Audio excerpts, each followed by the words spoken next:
un Africain, pour l'Occident, ce n'est pas un humain, ce n'est pas un être humain. On te considère comme un meuble. C'est ce qu'on disait, le plateau aussi, il disait, c'est l'esclave. L'esclave, c'est comme un meuble. Le tuer, ça ne tourmente pas leur conscience. Tuer un Africain, ce n'est pas un péché. Comme Montesquieu l'a dit dans l'Esprit des lois, quand il a dit, Dieu, avec sa sagesse, avec son intelligence, il ne peut pas oser de mettre l'âme dans le corps noir, avec le nez épaté, avec les cheveux crépus. Donc, pour l'Occident, l'Africain n'est pas un humain, ce n'est pas un être humain, c'est comme le meuble. Donc, le tuer, ça ne dérange pas la conscience. Ce n'est pas un péché. Oui. Pourtant, il se disait chrétien. Donc, les effets de l'esclavage sont palpables même aujourd'hui. Il suffit de voir le comportement des Africains vis-à-vis de l'Occident. Si toute la jeunesse vert quitter l'Afrique pour aller à l'Occident, c'est-à-dire, il a prédit l'estime de soi. Il n'a pas... Lui, il se considère comme un être inférieur. Il trouve que toute bonne chose se trouve de l'autre côté de l'Atlantique. C'est ça les inconvénients de l'esclavage. Ok. Docteur, nous connaissons les gens comme Nelson Mandela est célèbre comme un héros mondial de la paix, mais certains disaient que trop compromis avec l'ordre établi. Quel regard portez-vous sur son héritage réel pour l'Afrique? Bon, Mandela, il a été célébré, on l'a glorifié. Pourquoi? C'est l'Occident. C'est l'Occident qui a créé Mandela, qui a voulu que Mandela soit un modèle. D'autant plus qu'il était l'employé. Laisse-moi te raconter l'histoire de l'Afrique du Sud. Oui.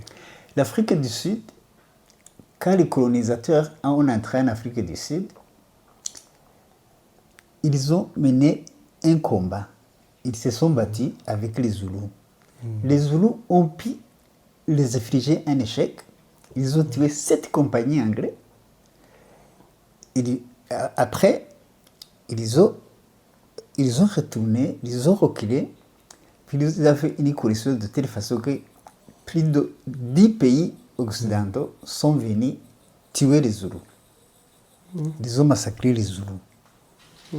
Et puis, Mandela était parmi les militaires qui combattent pour l'indépendance. On l'a mis en prison pendant 27 ans. Et puis, l'apartheid, vous connaissez tous l'apartheid. Oui. Il a duré pendant 46 ans. L'apartheid, c'est catastrophique. Oui. C'est catastrophique. Et personne ne pouvait vaincre, personne ne pouvait abattre l'apartheid, que ce soit l'Afrique. L'Occident ne voulait pas. Comment l'apartheid a été vaincu, c'est grâce à la Russie. hari benshi batekereza ko kubaka bisaba amafaranga y'umurengera kubera gukurwa umutima nabyo imishinga yabo y'ubwubatsi bigatuma yara mu nzozi zabo.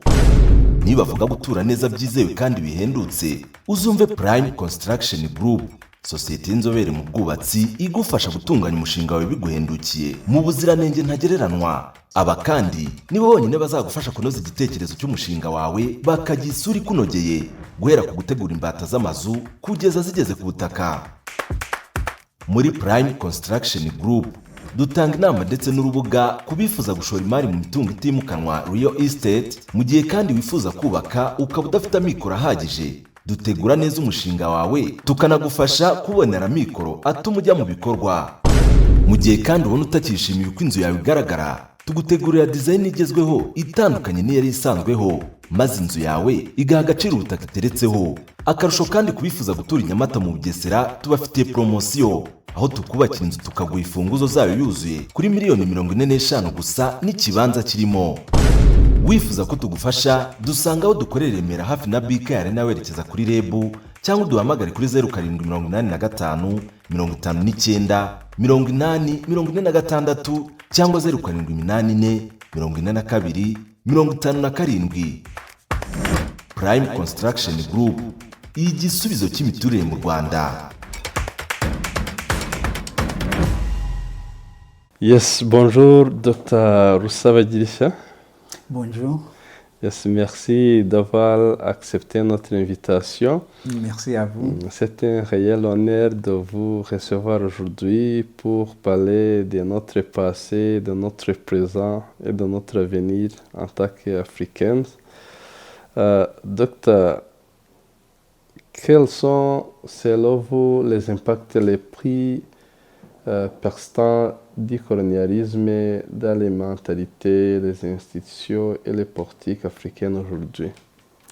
Bon, merci pour la question, mais je pense que le premier contact avec tout vient de l'Occident.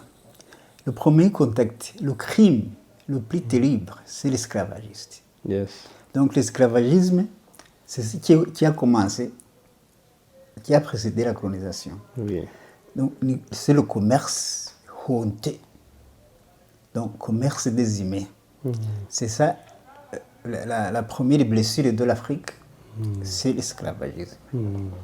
Donc infligé par l'Occident. Et qui a duré 400 ans. 4 siècles. Et, malheureusement, les Africains ne le savent pas. Mais c'est ça le moteur du développement occidental, que ce soit Amérique, Europe. Donc c'était le triangle Afrique, Europe, Amérique. Sinon, l'Occident ne serait pas si puissant sans l'Afrique. Il ne serait pas si puissant. Mais l'Occident est puissant grâce aux Africains, grâce au sang de nos ancêtres. Mais ils sont ingrats, ils ne le savent même pas. Ils ne le reconnaissent même pas. Donc, tu dis l'esclavagisme. Comment les mémoires de l'esclavage influencent-ils encore aujourd'hui la construction identitaire et les relations internationales de l'Afrique? Et le premier impact négatif de l'esclavagisme, c'est la perte d'estime de soi. Quelqu'un qui a été victime de l'esclavagisme, la première chose qu'il perd, c'est l'estime de soi. Il reste, en plus c'est intergénérationnel, ça va dans les gènes. Jusqu'à présent, l'Afrique se comporte comme un esclave. Et l'Occident le voit comme tel. Jusqu'à présent, l'Occident ne respecte jamais l'Africain.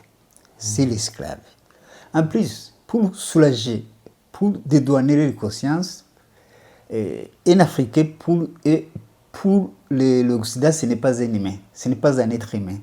On te considère comme un meuble. C'est ce qu'on disait, le plateau aussi, il disait, c'est l'esclave. L'esclave, c'est comme un meuble. Le tuer, ça ne tourmente pas les consciences. Tuer un Africain, ce n'est pas un péché. Comme Montesquieu l'a dit dans l'Esprit des lois, quand il a dit, Dieu, avec sa sagesse, avec son intelligence, il ne peut pas oser de mettre l'âme dans le corps noir, avec le nez épaté, avec les cheveux crépus. Donc, pour l'Occident, l'Africain n'est pas un humain. Ce n'est pas un être humain. C'est comme le meuble. Donc, le tuer, ça ne dérange pas les consciences. Ce n'est pas un péché. Oui. Pourtant, il se disait chrétien. Donc, les effets de l'esclavage sont palpables même aujourd'hui. Et il suffit de voir le comportement des Africains vis-à-vis de l'Occident. Si toute la jeunesse vert quitter l'Afrique pour aller à l'Occident, c'est-à-dire, il a perdu l'estime de soi. Il n'a pas... Lui, il se considère comme un être inférieur. Il trouve que toute bonne chose se trouve de l'autre côté de l'Atlantique. C'est ça les inconvénients de l'esclavage. Ok. Docteur, nous connaissons les gens comme Nelson Mandela est célèbre comme un héros mondial de la paix, mais certains disaient que trop compromis avec l'ordre établi. Quel regard portez-vous sur son héritage réel pour l'Afrique? Bon, Mandela, il a été célébré, on l'a glorifié. Pourquoi? C'est l'Occident. C'est l'Occident qui a créé Mandela, qui a voulu que Mandela soit un modèle. D'autant plus qu'il était l'employé. Laisse-moi te raconter l'histoire de l'Afrique du Sud. Oui. L'Afrique du Sud, quand les colonisateurs ont entré en Afrique du Sud, ils ont mené un combat. Ils se sont battus avec les Zoulous. Les Zoulous ont pu les infliger un échec. Ils ont tué 7 compagnies anglaises. Après, ils ont retourné, ils ont reculé, puis ils ont fait une coalition de telle façon que plus de 10 pays occidentaux sont venus tuer les Zoulous. Ils ont massacré les Zoulous. Et puis, Mandela était parmi les militaires qui combattent pour l'indépendance. On l'a mis en prison pendant 27 ans. Et puis, l'apartheid, vous connaissez tous l'apartheid. Oui. Il a duré pendant 46 ans. L'apartheid, c'est catastrophique. Oui. C'est catastrophique. Et personne ne pouvait vaincre, personne ne pouvait abattre l'apartheid. Que ce soit l'Afrique. L'Occident ne voulait pas. Comment l'apartheid a été vaincu, c'est grâce à la Russie. Oui. La Russie a amené 18 000 soldats du Kibé. Le Kibé, tu sais que c'est le Kibé, c'est le noir. Ils ont abattu l'apartheid. Tout le monde se rappelle de Kitugana Valley. C'est ça où ils ont subi un échec. Et puis l'Occident, pour éviter la honte, ils ont libéré Mandela. Et ils disaient que c'est Mandela qui a maté l'apartheid. Or, il était en prison. Ah oui. Et puis Mandela, on l'a promis la présidence. C'est de Klerk qui était le président. C'est-à-dire que c'est lui qui est le patron de l'apartheid. Puis lui, il a dit, toi tu vas être président, moi je serai vice-président. À condition, tu signes que la loi agraire, la terre, qu'on ne change pas. Parce qu'en Afrique du Sud, les Blancs sont 20%. Ils sont propriétaires de 96% de terre. 20%? 20%. Les Noirs sont 80%. Ils ont 4% de leur terre. Des majorités, c'est ça le noir. Oui, c'est ça le noir. 4% du Seulement 4%. Seulement. Quand je dis la terre d'Afrique, ce n'est pas la terre comme celui-ci. Il y a partout des minéraux, il y a du pétrole. Donc 96%. Donc toute la richesse de l'Afrique du Sud, il est dans les mains de 20%. Jusqu'à aujourd'hui? Jusqu'à aujourd'hui. On est en train de combattre ça. Mandela, il a signé, il a dit, il n'y a pas de problème. On avait 6 bombes atomiques. Mandela a accepté que les bombes atomiques vont en Amérique. En Amérique, on détruisait. Non, c'est ce qu'on vous dit. Imaginez, pour essayer la bombe, il faut aller dans le désert. Ou dans l'océan. Ou dans l'océan. Comment on pouvait détruire 6 bombes dans le pays, en Afrique du Sud, qui n'est même pas trop vaste? Ce n'est pas possible. Ce n'est pas possible. Docteur, si Ibrahim Traoré Le jeune président de transition du Burkina Faso, Ibrahim Traoré, incarné pour c'était une rupture avec l'ordre néocolonial. Le considérez-vous comme un nouveau symbole de souveraineté africaine ou comme un phénomène isolé? Non, non, bon, ce que je vais te dire, le premier, moi, je suis fier de lui. Et c'est le chemin, c'est notre flambeau pour que l'Afrique se libère. Il a pu libérer les 3 pays AES. Encore une fois, c'est grâce à l'Érasie. Puisqu'on a tenté plusieurs fois. Sankara, Kadhafi, Silvano Selempio, Modibo Keïta, et Cabral, tous ont été tués. Mais aujourd'hui, le monde change. La géopolitique mondiale change. L'Occident n'a plus de force, n'a plus le monopole de force. Traoré, il est là, c'est le symbole de la souveraineté africaine. Le fait que Traoré n'est pas encore tué, parce qu'on a tenté plusieurs fois, 25 fois, Oui. sans arriver. Et donc, toute l'Afrique devait avoir le courage de le suivre. Mais le problème, c'est quoi? Le grand problème, c'est que les Africains, je ne sais pas si tu as entendu parler de ce qu'on appelle dépendance heureuse. C'est comme une drogue. Donc, tu es content d'être esclave.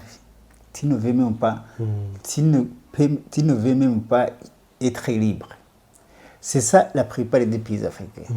C'est pour cette raison que Traoré, de tout ce qu'il fait, tu n'attendras jamais le mot de néo-africaine. Pourquoi? Parce que néo-africaine, ce n'est pas africaine, c'est néo-européenne d'Afrique. Ah oui. Donc, attendez. C'est bien attendu parce que 75% de l'argent qu'il utilise, ça vient de l'Union européenne.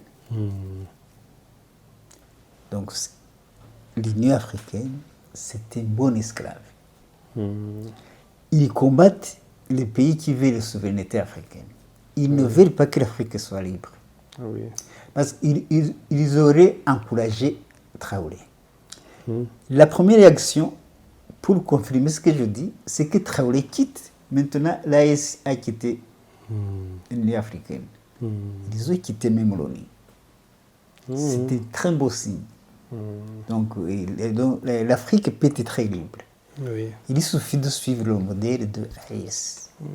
Mais docteur, quel type de leadership l'Afrique a-t-elle besoin aujourd'hui? C'est comme ces 3 présidents. Oui. Il n'y a pas un président en Afrique qui peut équivaloir Ibrahim Traoré. Je ne vois personne. Je ne vois pas un autre Africain comme lui. Mais il y a... Lui, c'est comme Sankara. Oui. On considère comme révolutionnaire. Oui, comme Sankara était révolutionnaire. Mais le preuve que l'Occident ne dort pas. L'Occident ne dort pas, même jusqu'ici, à cause de son Messie. Mais aucun pays africain ne soutient. C'est ça le problème des Africains. L'Afrique devrait se lever comme un seul homme pour soutenir Ibrahim Traoré. Mais l'Occident, parce que l'Occident n'a plus de force, ne pas attaquer, il passe par les présidents marionnettes, comme Ouattara, comme Patrice Talon de Bénin, comme Tinubu du Nigeria. Oui, les voisins immédiats, pour supprimer Traoré. Heureusement qu'il a une protection, sinon Traoré ne serait pas en vie aujourd'hui. Oui. Mais c'est une honte pour les Africains, je dis. Une honte. So, docteur, oui. Quel conseil donnerez-vous à cette génération qui cherche à briser les chaînes invisibles du passé? Bon, le conseil que je donne je le donne souvent, il faut se rappeler. Tu vois, l'Afrique a oublié. Il a oublié l'esclavagisme, il a oublié la colonisation, il a oublié les massacres. Parce que, et je te donne l'exemple, la France elle-même, il a assassiné déjà 23 pays africains, 23 présidents africains au service. Qui était au service? Les Africains s'en foutent. La jeunesse africaine devait ouvrir les yeux, suivre ce que Traoré fait, dénigrer ce que les présidents marionnettes comme Ouattara, comme Patrice Talon, comme Tinubu, ce qu'ils font. Heureusement, en Côte d'Ivoire, il y a déjà une révolution, on veut chasser Ouattara. Il reste Bénin et Nigérien, mais je suis sûr. Bientôt, peut-être c'est Cameroun. Déjà, on a commencé. Et donc, l'Afrique de l'Ouest nous donne un espoir que l'Afrique puisse se libérer. Si l'Afrique de l'Ouest, c'est une zone très riche depuis l'histoire, depuis un peu les deux Mali. L'Occident a mis beaucoup de forces. Vous vous rappelez, le temps du Sahel. Ah oui. Barkhane, Takuba, Sabre, plusieurs combats. Presque 30 pays d'Europe étaient là. Pourquoi? Il y a l'or, il y a l'uranium, il y a le lithium, il y a le pétrole, il y a tout ce que l'Europe a besoin. Parce que l'Europe, comme je te disais, n'a pas de ressources naturelles, sauf la pluie et le vent. Il ne peut pas, il ne peut pas vivre sans Afrique. Même si tu vas un peu, reculer un peu dans l'histoire, au XIIIe siècle, il appelle très bien, c'était les années obscures. Avant que l'Europe connaisse l'Afrique, l'Europe, c'est le continent le plus pauvre du monde. Le plus pauvre du monde. Dans quel siècle là? Au Moyen-Âge. Au Moyen-Âge. Ils étaient toujours. Il y avait des guerres, presque tous les jours. Il y avait des famines. Il y avait des maladies comme la peste noire. Oui. Tout ce qui est mauvais, donc l'Europe, c'était l'enfer. Mais quand ils ont trouvé l'Afrique en 1440, ils ont commencé par Guinée, Angola. Ils ont trouvé la vie en Afrique. C'est ça, c'est l'Afrique aujourd'hui qui fait vivre l'Europe. Mais les Africains ne le savent pas. C'est ça le problème. Okay. Docteur, dans une phrase, quel est votre plus grand espoir pour l'Afrique d'aujourd'hui et de demain? Non, j'ai confiance parce que le temps n'est pas statique. Ça change. C'est dynamique. Dans ce siècle, c'est le siècle du changement. Remarquez bien que le monde, avant 1945, n'était pas comme il est aujourd'hui. Même depuis ce siècle, le monde ne serait pas comme il était aujourd'hui. Ça va changer. Ça va se basculer. L'Occident peut tomber. Si l'Occident tombe, c'est la chance pour l'Afrique. Le salut de l'Afrique, c'est l'Orient. C'est ça le salut de l'Afrique. Parce que la dépendance, comme je t'ai dit, tu ne peux pas t'en sortir seul. Il faut un aide. Je vais vous donner l'exemple. Je compare parfois l'Amérique. L'Amérique était colonie de l'Angleterre. Oui. Il voulait indépendance. Il ne pouvait pas gagner l'Angleterre parce que c'était l'hégémon mondial l'Angleterre. Oui. Mais comment il a gagné l'Angleterre? La guerre a duré pendant 8 ans. L'Amérique ne pouvait pas gagner cette guerre. Mais c'est grâce à la France. La France a intervenu pour combattre l'Angleterre. Pour aider l'Amérique. Pour aider l'Amérique. Pourquoi aider l'Amérique? Si les Razis nous aident, ce n'est pas dit qu'ils nous aiment. La France n'aimait pas l'Amérique. Ah, oui. Mais il y avait, avant, dans les années 1756, 1763, ce qu'on appelle la première guerre mondiale, la guerre de 7 ans. La France était l'hégémon mondial. Oui. L'Angleterre voulait l'inverser. Il l'a fait. Depuis cette hier, c'est l'Angleterre qui a été l'hégémon. Ah oui. Donc, pour la France, aider l'Amérique, c'était l'occasion de se venger contre l'Angleterre. Il disait, si l'Angleterre perd les 13 colonies, il va tomber. Et s'il tombe, je peux avoir la chance d'être hégémon encore. Mais il s'est trompé parce qu'il a dépensé beaucoup d'argent, 2000 millions de livres, de telle façon que la France a tombé dans la misère. Il a monté les impôts pour tout le monde. Tous les Français ne payent pas d'impôts. Les nobles ne payent pas d'impôts. Les religieux ne payent pas d'impôts. C'était le tiers, les paysans.